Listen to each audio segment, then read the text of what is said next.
Now, onto the continent's largest oil exporter. The Nigerian Economic Summit Group recently raised concerns over the persistent underperformance of the oil and gas sector there. Now, the group is warning that that poses a significant threat to the effective implementation of the 2025 budget.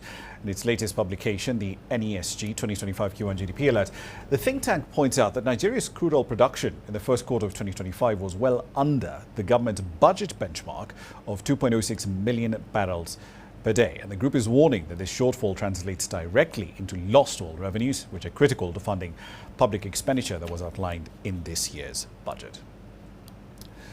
Let's dig into the details of what exactly is happening in Nigeria. Kelvin Emmanuel is the thematic lead for oil and gas at the Nigerian Economic Summit Group. He's with me in studio tonight. Welcome to the program. Thank you so much for having me. So let's start with this interesting contradiction that we see, or rather this divergent trend, right? So oil sector GDP growth has been in decline since the third quarter of last year, but oil output has gone up over that same period of time. What explains what's going on there? It hasn't really gone up. The output net of condensate is about 1.55 million barrels per day. With condensate, it's about 1.75, 1.8 million barrels per day. The government projects in the 2025 budget for $75 oil price at 2 million barrels. Yeah. But the reality on the ground is, number one, Nigeria cannot account for its hydrocarbons. And that's because you don't have fiscalization upstream that shows you accurately how much crude oil, water, and gas, your basic sediment and water plus associated gas content, comes out of surface, what gets lacked in it, because most of the lease accountability custody transfer units are wrongly calibrated by the upstream regulator. So Nigerian government cannot accurately tell how much crude oil and gas comes to surface on a daily basis. So are they undercounting it? It is my belief, because the presidency relies on paper reports from the state oil company to tell it how much crude oil and gas comes out to surface. And given the history of the state oil company, I personally do not believe the figures they are banding. So that's the first step. You don't have an hydrocarbon accounting framework. And this is one of the reasons why most of the international operators, the Six Sisters, Chevron, ExxonMobil, Shell, Total, Eni, have moved offshore because of the issues associated onshore. You have a situation where they put crude from wellheads through the irrigation pipes down to LACT units, down to terminal, and they have 20 to 22% of technical losses on their balance sheets for what gets to terminal. And at that point, that's now essentially what we talk about when you talk about pipeline vandalism, oil theft, etc. But in addition to that, the undercounting issues that you're talking about. Exactly. Right. Yes. Wasn't that 2 million barrels a day target to begin with, though, completely unrealistic? Because I know it's not the first time that the government has put that number forward. And every time it shows up, we're like, but hang on a minute, you're effectively projecting that somehow you're going to find an extra 500 million, 600,000 barrels a day in extra output just over the course of the fiscal year, which, given all of the infrastructure issues, it's old, it's aging, especially on the onshore side. There's barely any investment on that front. It just can't happen. So wasn't that number to begin with a very unrealistic estimate? So first of all, operators have an issue with cost savings, which are the issues I talked about. Technical losses is a major problem. They have an issue with the macroeconomic position of the country right now. If you see inflation, if you see exchange rates, and if you see the interest rates in Nigeria, prime lending rates in Nigeria is about 30 to 32%.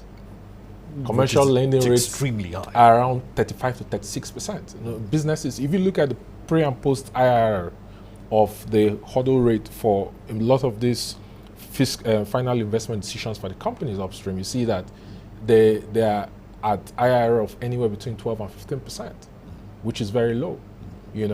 If you look at the fact that Guyana, for example, in the Caribbean, has gone from 0 to about 600,000 barrels within the last 5 to 6 years.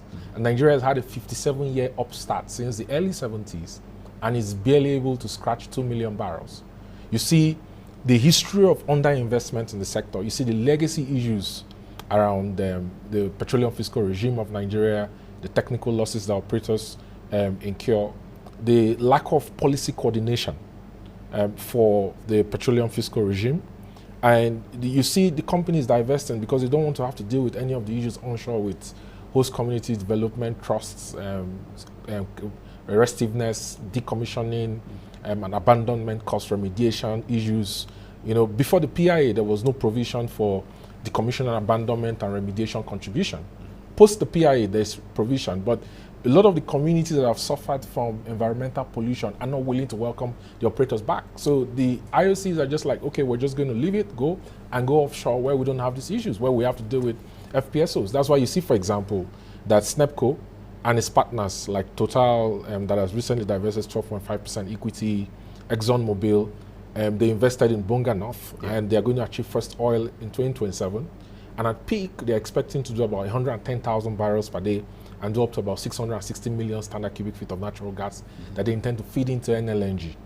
Okay? They've gone offshore because they don't want to have to deal with these issues. But whose responsibility is it? Because I know some of the onshore assets that are being divested from, they're being snapped up, right, by local companies. Do they have the financial muscle to upgrade pipelines that in some cases, we've been told by prior guests here, are 20, 30 years old? Do they have the money to do this? So, for example, if you take Renaissance that bought off the assets from Shell Petroleum Development Company, SPDC, in a $2.3 billion deal, 1.1 was financed by equity from the company and debts. The remaining $1.2 billion is going to be paid back to SPDC with crude oil and gas over a period of time. Right.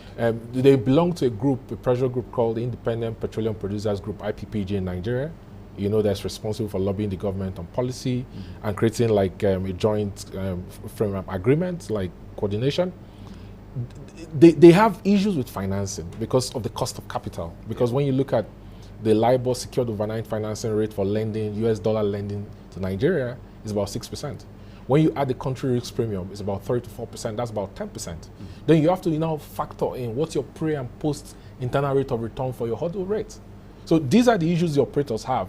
Financing is very tight, and this is one of the issues, for example, why you've seen that in the stabilization clauses for these financial agreements to borrow money to do E&P upstream, there's been issues with complying with what they call the domestic crude supply obligations in the Petroleum Industry Act that says that the upstream producers are supposed to supply a certain percentage of their output to domestic refiners, for example, like Aliko Dangote.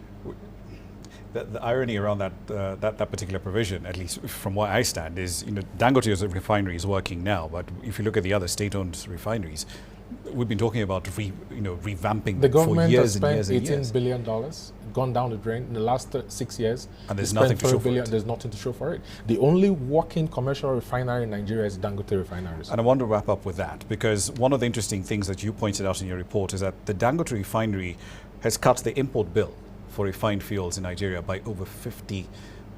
And I know it's still sort of in the ramp-up phase. How much longer will it take to get to a point where that refinery's output can effectively eliminate 90%, if not all, of the country's import bill? To be honest with you, the Dangote refinery has actually surpassed Nigeria's daily consumption, because Nigeria actually doesn't consume more than 35 million liters per day. Kenya consumes about 35.1 million liters per day. I checked the numbers. Yeah. Now, what the Nigerian median downstream regulator... One more. If I understood you correctly, Kenya's daily petrol consumption is roughly the same as Nigeria's? Yes, because there's been demand destruction. There's been demand destruction in consumption because of inflation. Yeah. And the weaker currency, right? And the weaker currency. Right. Right? So Dangote is doing 44 million liters of PMS, is modifying his RFCC to be able to process up to 700,000 barrels per day. But I expect that by end of third quarter 2025, that will be done. He's getting 53% of his crude from the US, which means that he's getting only 47% of his supply from in Nigeria, the domestic market, which is a problem because it adds premium in terms of the carriage and logistics for delivering crude oil from North America. Now, Dangote is having issues with getting crude because the regulators refuse to compel the producers upstream to comply with the provisions of the law. They're bringing up the issues of stabilization clauses, And this is also because Nigeria currently has what they call the crude intervention stock that was designed for the government-owned refineries that has installed capacity but are not working, of 445,000 barrels per day. Okay? And what I've suggested to the government is, listen, you can transit from a domestic crude intervention stock to a strategic petroleum reserve stock that America has. America has about 800 million barrels of crude stored in its SPR. Saudi Arabia has crude stored in its SPR, both domestically and internationally. And when you do that, you can delink from the OPEC quota that says Nigeria must not exceed 1.5 million barrels per day and ensure that the current installed capacity of 750,000 barrels refining capacity can be supplied in Nigeria without the cost, so that you can, have leg room to go over the cost of white transportation fuels in Nigeria. Indeed. We would sit here and talk about this for the next 30 minutes, but I'm sure my producer would kick me out of the studio. We'll have to leave it there for the time being. Kevin Emmanuel, thank you very much for your time. Thank you for having me. Appreciate it.